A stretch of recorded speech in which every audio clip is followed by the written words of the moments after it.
Hello students, today we want to talk a little bit about brushes and specifically creating your own brush. As a quick review, I just want to show you where that brush tool exists, which is here, not to be confused with the art history brush, which is here.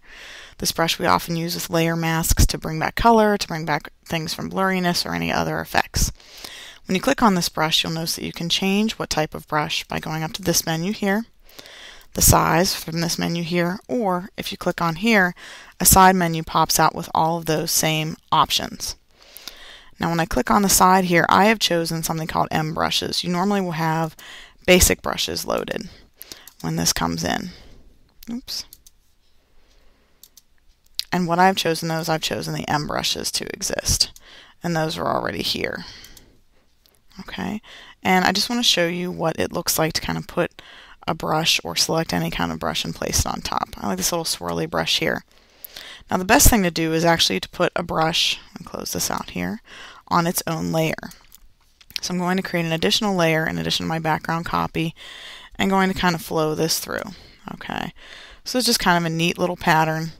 Again, I can select different colors of what I choose to draw and put that on there. And the nice thing about the brushes and by creating its own layer is when you're finished with it, you can trash it. So what I want to do though, my background copy is a little bit boring as far as white goes. And what I'm going to do is I'm going to go to my styles palette, which I can do. Normally the adjustments is what's selected, so I click styles. Click on the side here, and there are all kinds of different texture backgrounds. I'm going to choose the texture one. There are all kinds of different types of styles or backgrounds. And what I want to do is I'm going to select this one, this little kind of painted whiteboard. It just gives a little bit of texture here, something a little bit more defined to actually paint a brush onto. I'm going to go back to my open layer, and now I want to show you how to create a brush with both a photograph and a graphic image.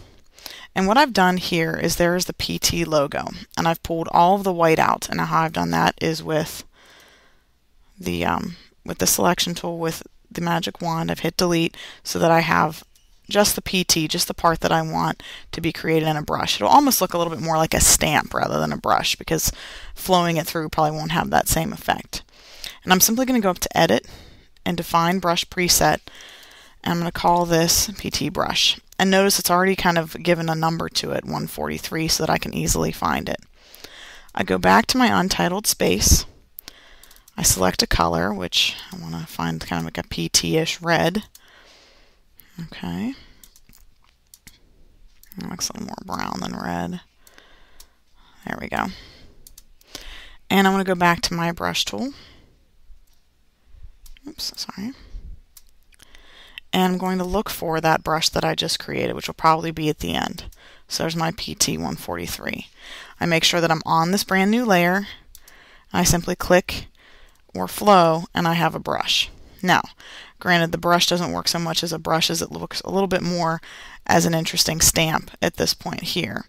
So I'm going to pull this down, create that layer again, and put this again more as a stamp. But it's a really interesting and neat concept if you wanted to create something on your own graphically and then pull it out in this direction so that it could become stamp-like.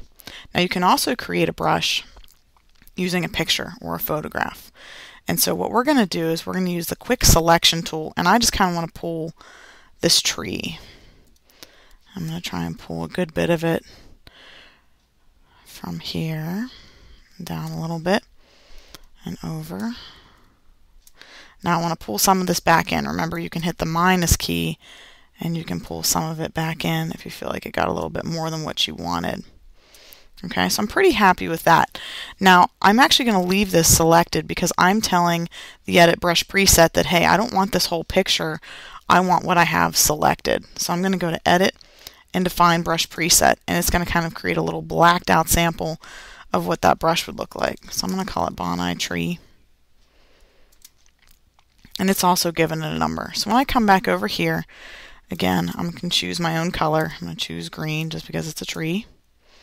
Click OK. I'm going to go back to my regular brush tool. I'm going to click over here. I'm going to look for that tree. And again, it works a little bit better as a stamp. Very kind of cool effect there, as opposed to a brush per se, but it's very interesting that you can pull from one of your pictures and actually create something. Now, if I wanted to go a step further and not have this be as translucent, I could probably go back to this picture. I could black it out, kind of silhouette it, with the hue and saturation or levels tool, and make it a little bit more solid so that it wouldn't look quite so translucent. This kind of gives it a neat picture effect, but if I wanted to look more like a brush, more like a stamp, I could do that as well. So I encourage you to maybe create your own graphic and or take a photograph that you already have that would make a good stamp, in addition to creating this, to create your own brush or stamp in Photoshop. It's really not that difficult, and I think you might reap the benefits by trying to create some new and different things in Photoshop. Good luck.